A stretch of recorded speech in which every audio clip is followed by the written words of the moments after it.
Good morning students, कैसे हैं आप सभी बच्चों। हिस्ट्री में हम चैप्टर 4 वन्य समाज और उपनिवेशवाद पढ़ रहे हैं और लास्ट क्लास में हमने इसमें वनों का विनाश क्यों पढ़ा। आज हम पढ़ेंगे व्यावसायिक वानिकी की शुरुआत।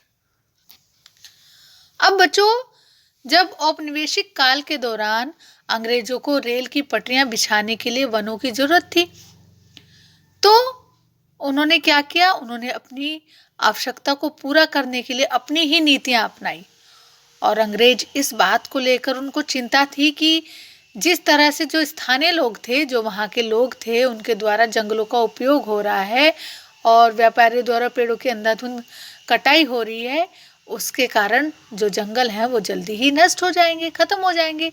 इसलिए उन्होंने डायट्रिच ब्रेडिस नामक जर्मन विशेषज्ञ था, उसको इस विषय पर सलाह के लिए बुलाया और उसे देश का पहला वन महानिदेशक नियुक्त कर दिया।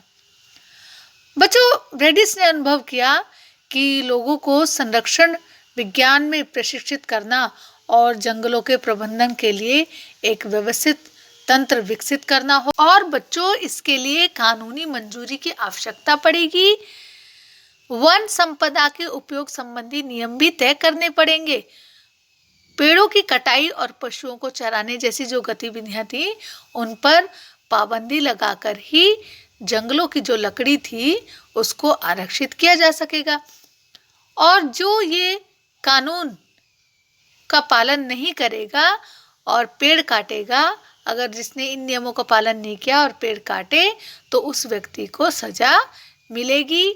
इस प्रकार ब्रेडिस ने सन 1864 में भारतीय वन सेवा की स्थापना की और सन 1865 में भारतीय वन अधिनियम को सूत्रबद्ध करने में सहयोग दिया। सन 1906 में इंपीरियल फॉरेस्ट रिसर्च इंस्टीट्यूट की स्थापना देहरादून में हुई। यहाँ जिस पद्धति की शिक्षा दी जाती थी उसे वैज्ञानिक वानिकी कहा जाता था। और बेटा, वैज्ञानिक वानिकी के नाम पर बहुत सी प्रजाति वाले जो प्राकृतिक वन थे उनको काट दिया गया और इनकी जगह पर सीधी पंक्ति में एक ही जाति के जो पेड़ थे उनको लगा दिया, जिसको कि बागान कहा जाता था। उन्होंने ये तय किया, जो वन विभाग के अधिकारी थे उन्होंने ये तय किया कि हर वर्ष बागान का कितना क्षेत्र काटा जाएगा और कटाई के बाद खाली जमीन पर फिर से पेड़ लगाए जाने थे, ताकि कुछ ही वर्षों में यहाँ फिर से कटाई के लिए पेड़ तैयार हो जाएं।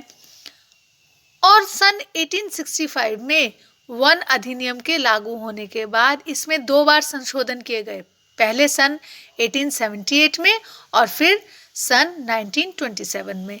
सन 1878 वाले अधिनियम में जंगलों को 3 श्रेणियों में बांट दिया गया, एक आरक्षित, दूसरा सुरक्षित और तीसरा ग्रामीण। सबसे अच्छे जंगलों को बच्चों आरक्षित वन कहा गया और गांव वाले इन जंगलों से अपने उपयोग के लिए कुछ भी नहीं ले सकते थे। ये घर बनाने या ईंधन के लिए सिर्फ जो सुरक्षित या ग्रामीण वन थे उनसे ही लकड़ी ले जा सकते थे।